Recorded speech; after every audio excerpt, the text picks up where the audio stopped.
एक गांव में रामू नाम का एक किसान रहता था। वह मेहनती और ईमानदार था। हर दिन सुबह उठकर खेतों में काम करता, अपनी फसल की अच्छी देखभाल करता। रामू का एक पड़ोसी श्यामू आलसी और बेईमान था। वह हमेशा दूसरों की मेहनत का फायदा उठाने की कोशिश करता था। एक साल गांव में सूखा पड़ा। सभी किसान परेशान थे। रामू ने अपने खेत की सिंचाई के लिए मेहनत की और अपनी फसल को बचाने के लिए हर संभव कोशिश की। वहीं श्यामू ने अपने खेतों की देखरेख नहीं की और सारी जिम्मेदारी दूसरों पर डाल दी। जब फसल का समय आया, रामू की फसल अच्छी हुई और उसे अच्छी कीमत मिली। श्यामू की फसल बर्बाद हो गई और उसे कोई खरीदने वाला नहीं मिला। उसकी आलस्य और बेईमानी का फल उसे भुगतना पड़ा। इस घटना से गांव के सभी लोग सीख गए कि मेहनत और ईमानदारी का फल मीठा होता है, जबकि आलस्य और बेईमानी का परिणाम बिटर होता है। इस तरह रामू ने साबित कर दिया कि जैसी करनी वैसी भरनी हमेशा सच होती है। एक गांव में एक किसान रहता था। वह मेहनती और ईमानदार था। अपने खेत में काम करते समय वह हमेशा अच्छे कर्मों में विश्वास करता था। उसकी फसलें हर साल अच्छी होती थीं और वह हमेशा अपने पड़ोसियों की मदद करता था। वहीं उसी गांव में एक दूसरा किसान था जो हमेशा दूसरों की फसलें खराब करने की कोशिश करता था। वह अपने स्वार्थ के लिए गलत काम करता था, लेकिन उसकी फसलें कभी अच्छी नहीं होती थीं। एक साल दोनों किसानों की फसलें तैयार हुईं। पहले किसान की मेहनत और ईमानदारी ने उसे अच्छी फसल दी, जबकि दूसरे किसान की गलतियों का परिणाम उसे बर्बादी के सिवा कुछ नहीं मिला। इससे यह साबित हुआ कि जैसी करनी वैसी भरनी सच है।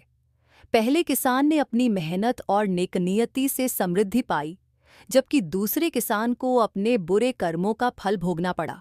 इस कहानी से हमें यह सीखने को मिलता है कि हमारे कर्मों का फल निश्चित होता है और इसीलिए हमें हमेशा अच्छे कर्म करने चाहिए। जे के सीए के अतिशय जैसी करनी वैसी भरनी एक प्रचलित कहावत है जो इस विचार को दर्शाती है कि हमारे किए गए कर्मों का फल हमें अवश्य मिलता है। इसका अर्थ है कि यदि हम अच्छे कर्म करेंगे तो अच्छा परिणाम प्राप्त होगा और यदि बुरे कर्म करेंगे तो बुरा परिणाम। इससे जुड़ी एक कहानी इस प्रकार है। एक गांव में एक गरीब किसान रहता था।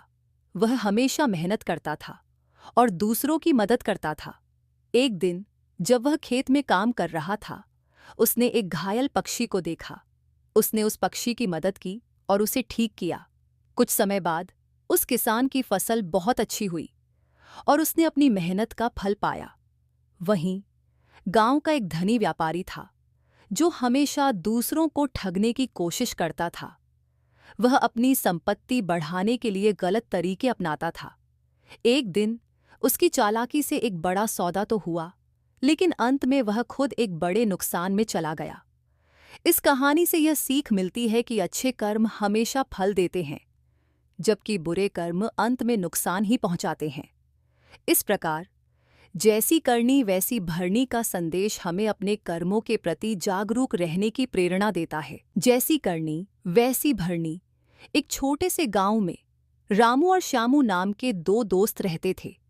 दोनों बहुत मेहनती थे, लेकिन उनके स्वभाव में अंतर था। रामू हमेशा दूसरों की मदद करता और अपनी मेहनत से अपनी आमदनी बढ़ाने की कोशिश करता था, जबकि श्यामू स्वार्थी और आलसी था, जो केवल अपनी भलाई के बारे में सोचता था। एक दिन गांव में एक बड़ा मेले का आयोजन हुआ। दोनों दोस्तों ने तय किया कि वे वहां जाकर अपनी कड़ी मेहनत से कुछ पैसे कमाएंगे। रामू ने अपनी कला का प्रदर्शन करने का निर्णय लिया। उसने खूबसूरत रंग बिरंगे खिलौने बनाए और उन्हें बेचने का सोचा। दूसरी ओर श्यामू ने सोचा कि वह मेले में सिर्फ घूमेगा और बिना मेहनत किए पैसे कमाने की कोशिश करेगा। जब मेले का दिन आया, रामू ने अपने खिलौनों की दुकान लगाई और मेहनत से बिक्री करने लगा। उसकी मुस्कान और मेहनत ने लोगों का ध्यान आकर्षित किया और धीरे धीरे उसकी बिक्री बढ़ने लगी। वहीं श्यामू ने सोचा कि वह बस लोगों से पैसे मांग लेगा और कुछ भी नहीं करेगा। कुछ घंटों बाद रामू ने काफी पैसे कमाए जबकि श्यामू ने खाली हाथ वापस लौटने का निर्णय लिया। वह न केवल पैसे कमाने में असफल रहा, बल्कि लोगों ने उसकी आलसी प्रवृत्ति के कारण उससे मुंह मोड़ लिया। इस घटना ने रामू को सिखाया कि मेहनत और ईमानदारी से की गई कार्य हमेशा फल देती है, जबकि श्यामू ने सीखा कि आलस्य और स्वार्थ का नतीजा हमेशा नकारात्मक होता है।